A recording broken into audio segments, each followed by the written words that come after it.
Hi, this is Wendy Wagner, the rooted realtor and broker owner at Exit Global Realty. And this is Rooted in Compliance, because compliance isn't scary. Today, we are talking about something that should never be treated as optional in real estate: fair housing. And I want to say this clearly from the beginning: fair housing is not optional. It is federal law. It is Florida law, and it is the right thing. And if you are a realtor, it is also part of your ethical obligation. This is one of those topics where agents can't afford to be casual, because fair housing is not just about being nice. It is not just about being professional. It is about equal access to housing. It is about treating consumers fairly. And it is about following the law. Under the Federal Fair Housing Act, people are protected from discrimination in housing based on race, color, national origin, religion, sex, familial status, and disability. Florida's Fair Housing Act also protects people in housing based on race, color, national origin, sex, disability, familial status, and religion. So when we talking about fair housing, we are talking about real legal obligations, not suggestions, not preferences, not best practices only, legal obligations. Fair housing applies to the sale, rental, financing, advertising, and availability of housing. That means it touches a lot of what agents do every single day. How do we advertise properties? How we answer questions? How we show homes? How we handle rental inquiries? How we talk about neighborhoods? How we respond to requests for accommodations? How we treat buyers, sellers, tenants, and landlords? And how we document our actions. Now, one of the biggest issues agents run into is language. Sometimes agents do not intend to discriminate, but they say something, they write something, they post something, or suggest something that creates a fair housing concern. For example, we have to be very careful with advertising. You do not want language that suggests a preference, limitation, or exclusion based on a protected class. You also have to be careful when answering neighborhood questions. Questions like, is this a good neighborhood? Are there a lot of families here? What kind of people live here? Is this a safe area? Those questions may seem simple, but the way we answer them matters. We should not steer consumers toward or away from a neighborhood based on protected characteristics. We should not volunteer information about the racial, religious, ethnic, or family composition of any neighborhood. We should not make assumptions about where someone should live based on who they are. Instead, we can direct consumers to objective resources. We can encourage them to research schools, crime statistics, commute times, local amenities, and community information from reliable sources. We can tell them to drive the area, visit at different times of the day, and decide what feels right for their needs.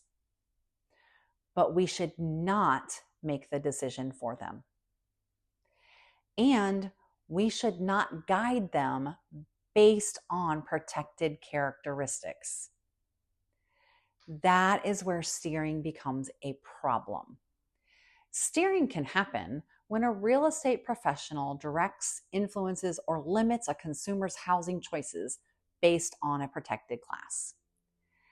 And even if the agent thinks they are being helpful, it can still create a fair housing issue. Another area where agents need to be careful is rental housing. Fair housing applies in rental situations too. Landlords, property managers, and agents need to be consistent. Application standards should be applied fairly. Showing opportunities should be handled fairly.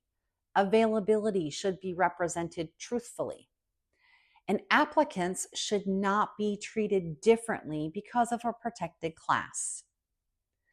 Florida law also makes it unlawful to falsely represent that a dwelling is unavailable for inspection, sale, or rental because of a protected class when it is actually available.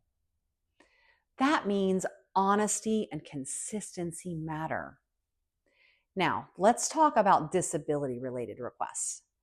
Fair housing includes protections for people with disabilities.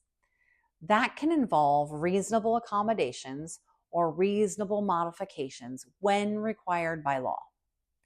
And agents need to be very careful not to dismiss those requests casually.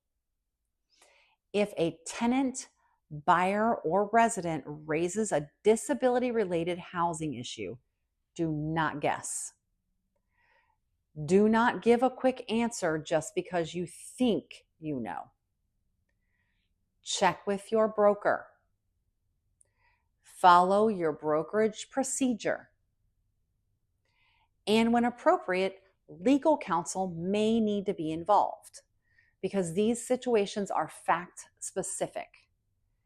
Now, I also want to mention something important for realtors. The Realtor Code of Ethics includes fair housing obligations too. Article 10 says realtors shall not deny equal professional services or be parties to discrimination based on protected categories listed in the code. The Code of Ethics also includes a sexual orientation and gender identity. So again, law first, then realtor obligations, then broker policy. Any local ordinances may add additional protected classes depending on where you do business.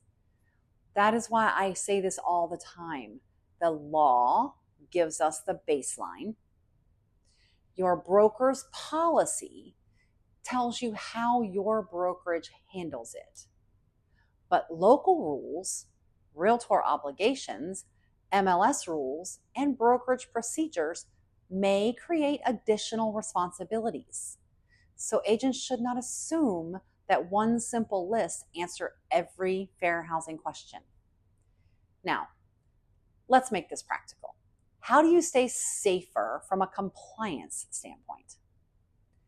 Use consistent procedures. Use objective criteria. Use neutral language. Keep advertising focused on the property, not the type of person that you think should live there. Do not describe the ideal buyer or perfect tenant in a way that could suggest a protected class preference. Do not answer questions in a way that steers people based on race, religion, national origin, family status, disability, sex, or any other protected class that may apply. Do not treat people differently based on assumptions, and document your process. Fair housing compliance is not just about avoiding bad words. It is about making sure your actions, your systems, your marketing, and your communication support equal access to housing. And here is something else that agents need to remember. A client or customer cannot instruct you to violate fair housing law. A seller cannot say, I only want this type of buyer. A landlord cannot say, I do not want children.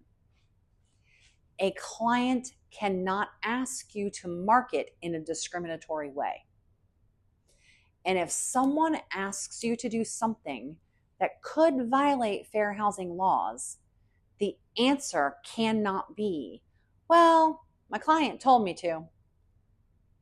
See you in court. The law comes first. Your license matters. Your ethics matter. Your brokerage matters. And equal housing opportunity matters. So if a client asks you to do something questionable, stop. Do not try to handle it alone. Check with your broker immediately. That is not weakness. That is professionalism. The takeaway is this: fair housing is not optional. It is not just a class you take for CE. It is part of how we practice real estate every single day. It shows up in our advertising, our conversations, our showings, our rental practices, our listing presentations, our social media, our property descriptions, and our client counseling. So know the law, follow your broker's policy, use consistent standards, avoid steering, avoid discriminatory language, and when you are unsure, check with your broker. This video is for educational purposes only and is not legal advice. Federal law, Florida law, local ordinances, realtor obligations, brokerage policy, and the specific facts of the situation can all matter. So always check with your broker, your brokerage procedures, and when appropriate, legal counsel. Compliance is not about making real estate scary. It is about protecting people. And fair housing protects the foundation of our industry. Comment fair if you want more simple compliance breakdowns like this. Next week, we are going to be talking about what belongs in a transaction file. Hope to see you there. I'm Wendy Wagner, and this has been Rooted in Compliance, because compliance isn't scary. Stay rooted, think global, grow together. Rooted Realtor out.